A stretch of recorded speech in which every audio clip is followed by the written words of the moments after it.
Need for Speed 2015, it's a game we've been doing a little bit on this channel. We've done some videos on the boss cars and we've got some more coming on that. You guys seem to like the series, so we're going to keep doing it, okay? However, there's one thing this game has, its successors never got. Of course, in any racing game, when you use real cars, you have licenses, which means you need permission from the manufacturer.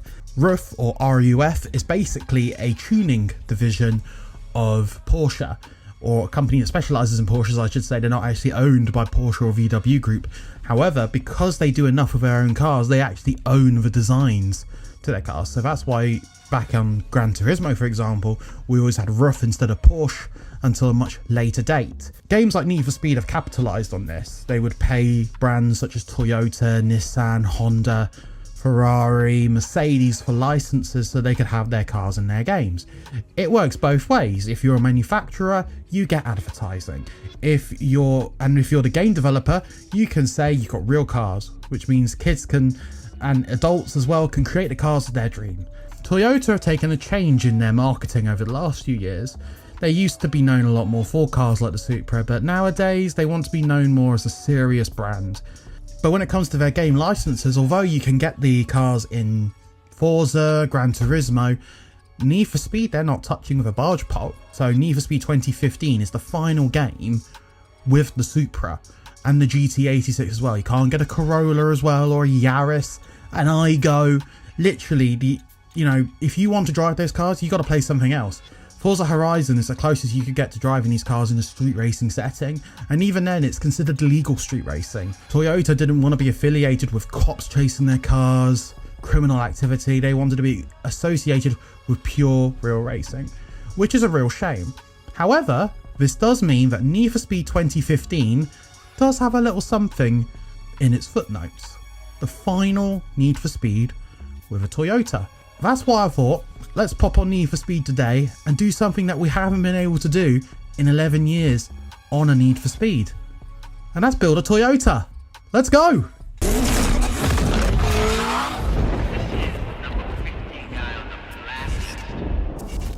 So anyway, we are here in the garage in Need for Speed 2015. So of course we've got a few cars in here at the moment.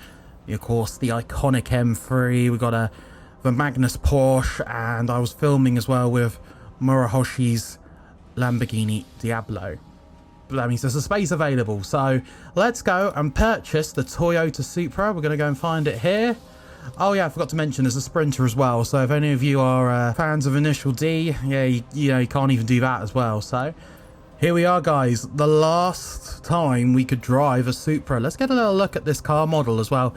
And you know what? Need for Speed do some beautiful car models. And I've always been pretty good with them, to be honest. But the Supra, that's actually some of their finest work. It's criminal that this isn't in any of the newer games. It really is. So, of course, we can do all sorts with this thing. We can add JUN body kits, and of course Need for Speed have their own one as well.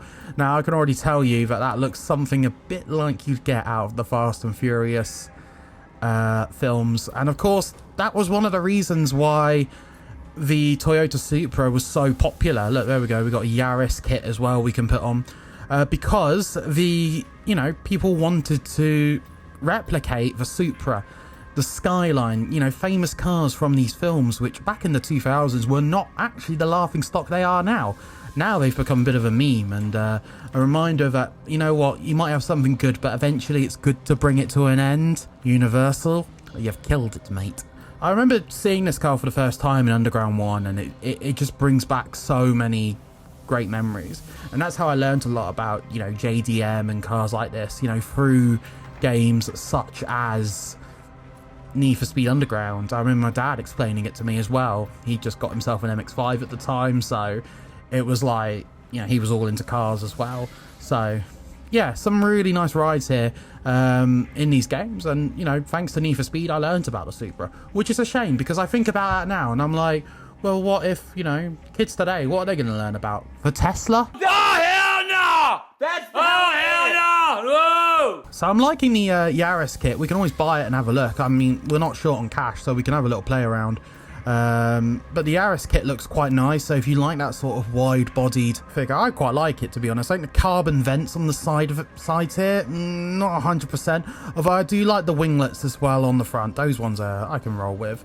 You know what, we're going to keep it though. I think it looks pretty cool. Another time as well that this car really hit me, and I think it hit a lot of people, was in Fast and Furious 7, where, of course, oh yes, of course, you know, the Fast and Furious 1 car, but the Fast and Furious 7, where Paul Walker died during the filming.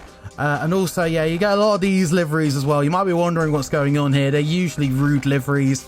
And I don't know why people really want them, but I like having a look through. I'm not so much of a livery designer. It's never been my skill set, to be honest, and I find it a bit too finicky. Whereas there are plenty of people out there who love getting their work out. You see, we've got a Castrol Supra, you know, a bit like in the WRC as well. In fact, they've brought that back recently with a GI Yaris in the British Rally Championship. Lagonda 1913, respect. Yeah, that looks pretty scary. I like the look of it. I really like the sort of Grim Reaper design. Yeah, it's very metal. It's pretty cool. What else have we got? This looks a bit Japanese. Yeah, I'm getting... okay, all right, we've already got anime girls. You know what? I'm going to say it right now. I don't get the craze over anime girls. It's a picture. It's a drawn picture by someone with a pencil. You know, it's not real. I guess from an art side of things. Okay, that's looking a little bit herbal. We're going to just skip away from that before I get demonetized. You know what? That looks pretty nice, actually. I really like that car. Blue Square 61. All right, we're going to represent. I like it. I really like these wings. I'm not a big fan of the big stick-up wings. I quite like... yeah, I rate that. That looks pretty nice. But yeah, I really like this customization system. I think it is just the most fluid. I think it's the best one that's ever been put in any racing game, period. I know Forza's got a pretty good system as well, but I think when it comes to visual, yeah, Need for Speed got it spot on. And the respect as well for the fact that they look at all this licensing, you know, right here, you know, Work and Vorsteiner 15. I know we've got Einken or Enki. Rays, there you go. Rays are good ones. Quite like the sort of wide logos. Let's see what else we can do. Not a whole lot. I mean, we can add like diffusers and stuff as well, but because we've put the body kit on, which I think does a great job, sorted. Here we go. Look at that. I always like these little straight into the action. I like it. Now, one thing I love about these old school Supras, not the new ones, is that 2JZ engine. Let's have a listen.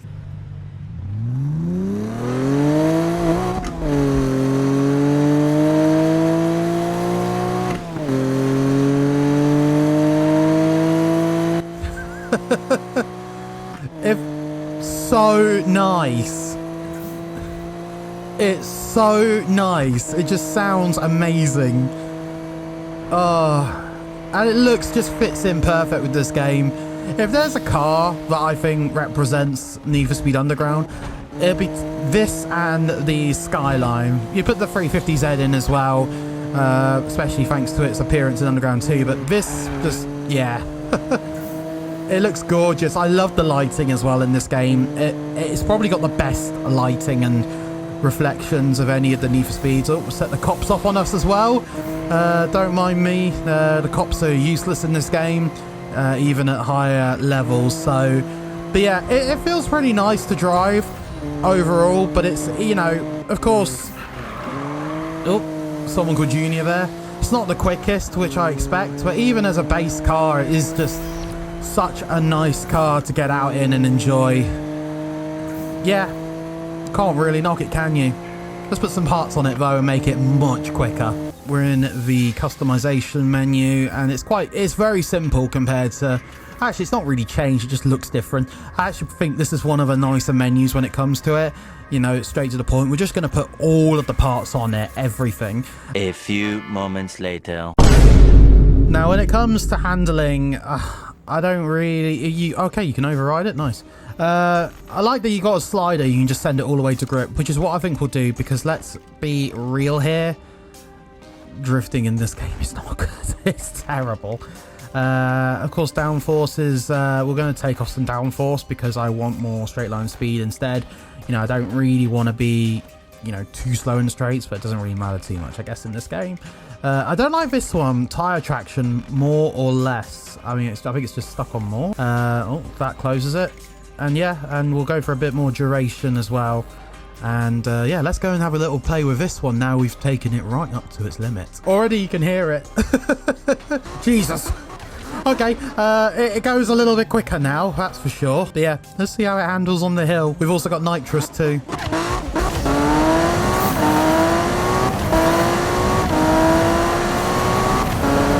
Yeah, that's fine. Yeah, I've just realised as well, I haven't turned on the HUD. So for those who might be wondering, why is my HUD switched off? Because I've been filming these more cinematic videos. So if you want to watch those, then just, you know, check out the little card in the top there, and you'll be able to, I'll also put a thing at the end of the video too, and you'll be able to check out these more cinematic videos where we turn off the HUD and just take these things for a drive. But yeah, this thing's a little bit more mental now, so let's see how fast this thing can go. Holding down, bearing in mind this is set for duration. All right, maxing out at 227. And I can't feel much in the steering, which means it hasn't got a whole lot of downforce. This is fun though, it's really nice. So look, we're just casually cruising at 200. Oh man, you know what, respect to Ghost. They built the Supra spot on here. They had to for this game. If you've liked today's video and you want more videos like this, more content where maybe we delve into some specific cars, bring the face cam out, things like that, then, you know, drop it in the comments, man. You know, that's what I need. And of course, like and subscribe as well. You know, we just hit 240 subscribers. Thank you so much for that.